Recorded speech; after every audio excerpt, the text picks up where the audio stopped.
Welcome, everyone, to our special programming today. Today is World Suicide Prevention Day. This is our third annual where we stop the music and we have a conversation to bring awareness, enlighten, and, of course, best practices and tips and resources to help you or someone that you know that is battling mental health, that is battling depression. And our guests each and every year just bring so much light and so much positive energy to really help you through. Today, our esteemed sponsor is the Sandra Eskenazi Mental Health Center. So thank you to Eskenazi for joining us in these efforts. And I would love to bring in my panel now. The Vice President of the Harm Reduction and Crisis Stabilization Services, I would like to welcome and thank David Berman for being on today. Thank you, David. My pleasure. And welcome and thank you for being here again. Also, Alice Jordan Miles, Director of the Behavioral Health and Family Studies Institute at Purdue University, Fort Wayne. Welcome, welcome, welcome. Love your shirt. Says hope. Thank you. Hope. Everybody has to have hope. Yes, absolutely. And lastly, joining us this evening, joining us, I have Marcus Watts, the founding director of Alone is a Lie. Welcome, Marcus. Thank you for having me. No problem whatsoever. Listen, this is our third year having this show to where our goal is to unify, bring awareness, and give resources. And, all of you have been just a source of great information and helping us help our listeners and helping us help our viewers. And, today, as you listen to the show, it will be on for the next 2 hours, and we're going to dive into various topics. And our first topic is, how do these times affect the Black and Brown community differently? And I'll start with you, David. We use the word equity these days, and the DEI initials a lot, and people don't really understand what they mean. And so maybe that's a good place to start. Is there's a difference between equity and equality. There is a difference between a perception of what someone needs and actually asking them what they need. And so when we're talking about the Black and Brown communities, it's there was an issue before the pandemic started as far as equity and equality. I think that, as a middle-aged white guy that checks every box on privilege other than that 1% box, I obviously don't understand because I have not walked in the shoes of individuals that are members of the Black and Brown community.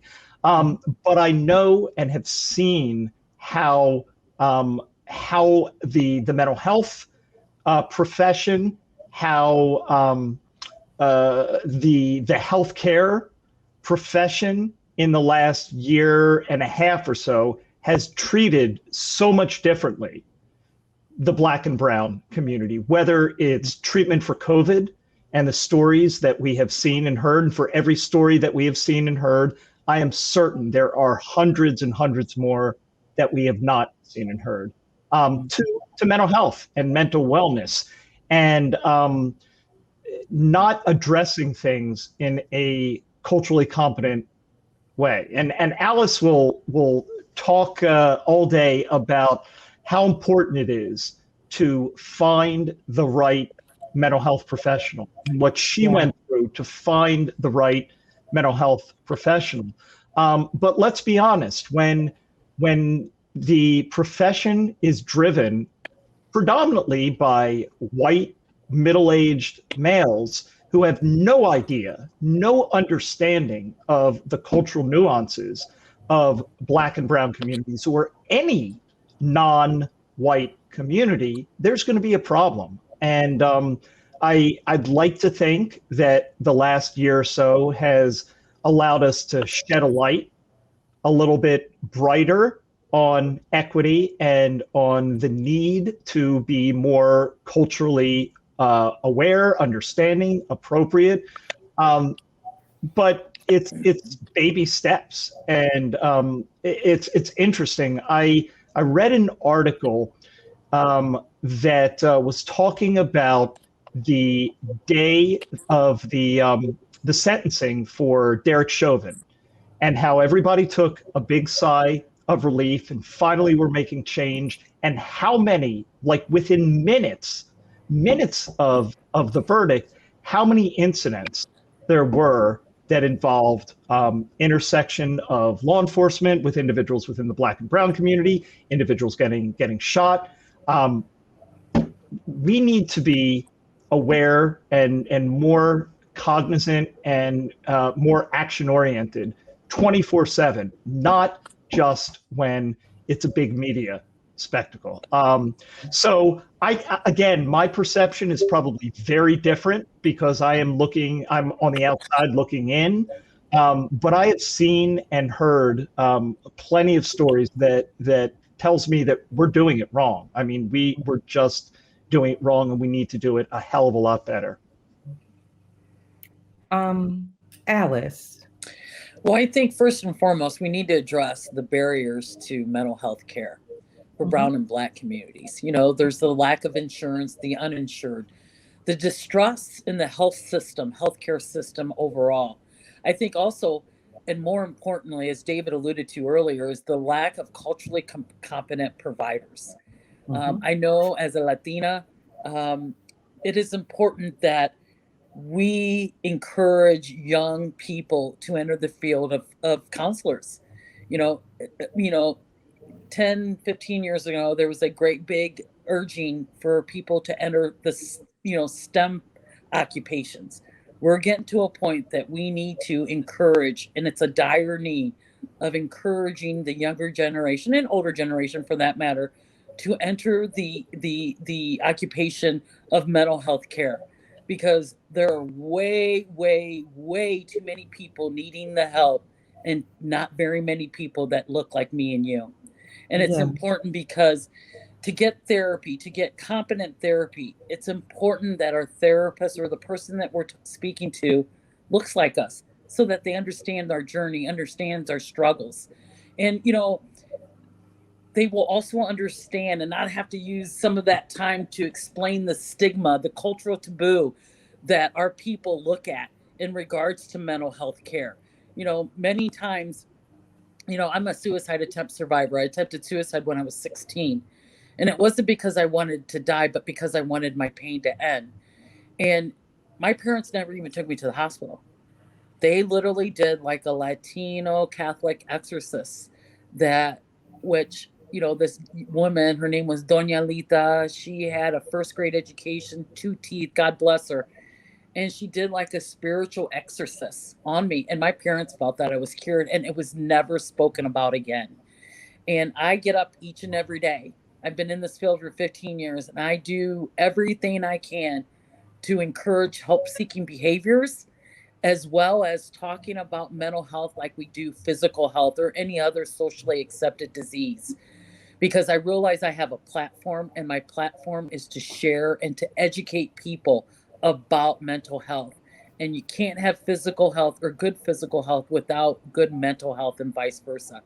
So I just think that we need to address barriers to care and understanding the cultural influence that we have in brown and Black communities that really impede our own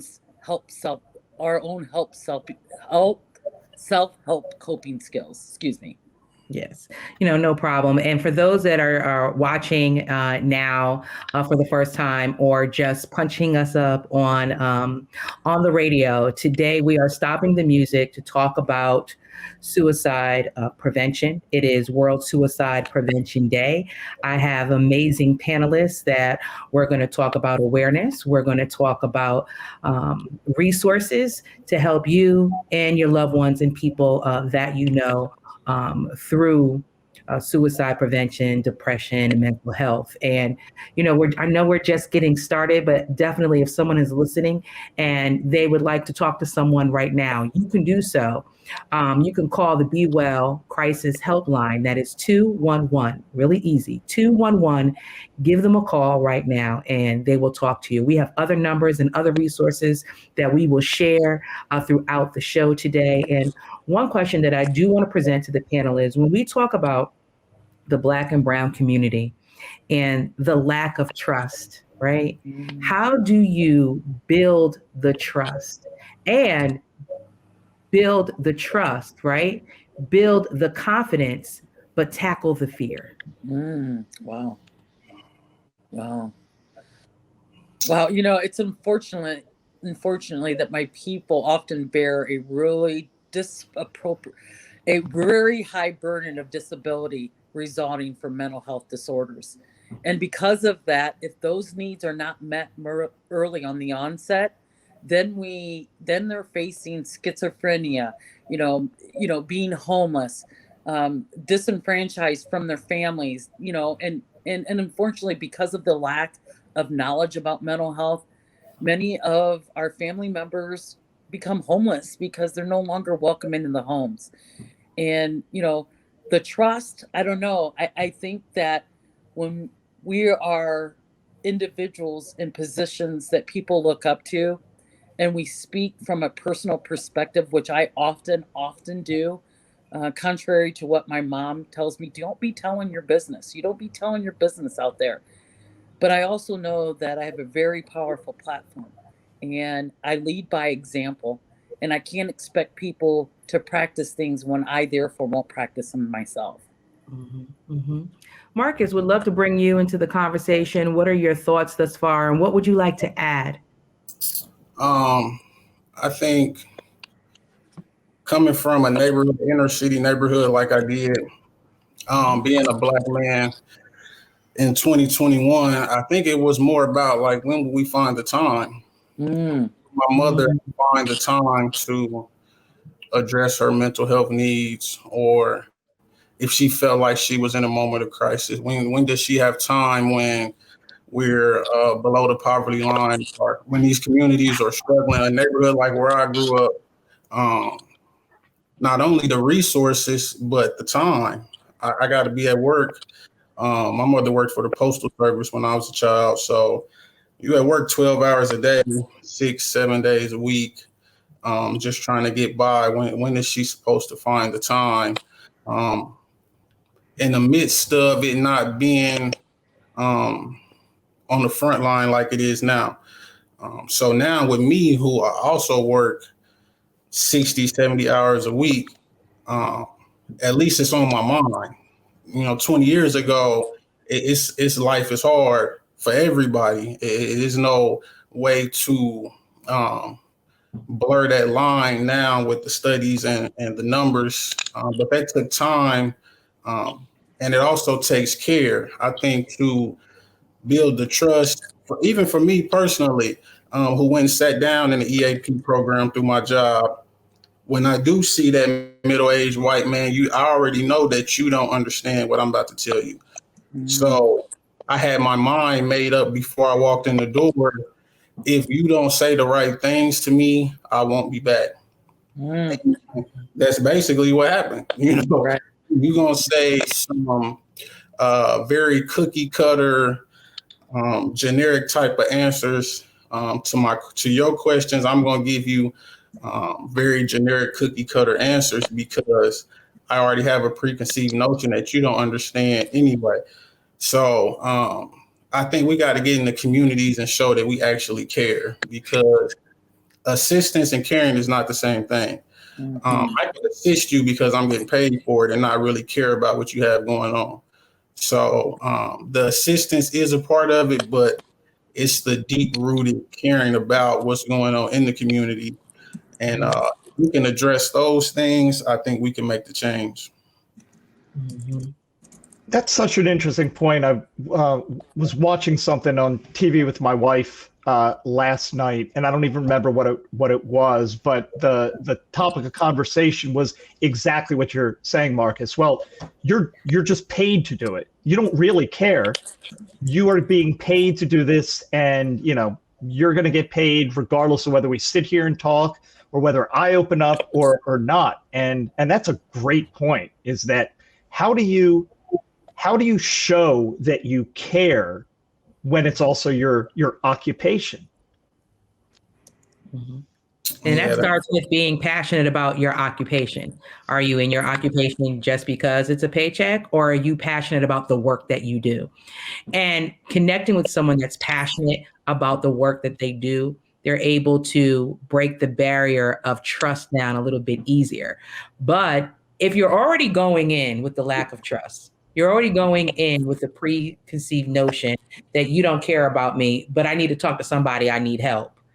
You're just going to deal with the surface and not necessarily the deep rooted foundation and issues that one is going through, right?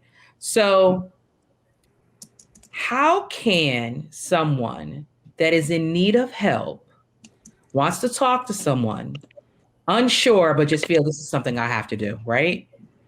How can they present themselves in a way, not trying to say like this is a job interview or anything, but are there certain questions that they can ask about the service and the resources that they're receiving to where it can help them make a great determination on whether this person is going to really be able to help me through? Is there a series of questions and calls that you do before you chat with someone? Is there a best practices for one that's looking for the right therapist? Frankly, it's all about connection. I mean, just like if you go on a blind date, first 5, 10, 15 minutes, you have a connection with that individual. And it doesn't make that person any less of a person or any less kinder or anything. They just weren't for you. Same thing with the therapist. I personally went to 16 therapists till I found one that literally saved my life, because I had to use the same energy and the same momentums that I find a new nail tech. I go to someone and they cut my cuticles. I don't go back to them.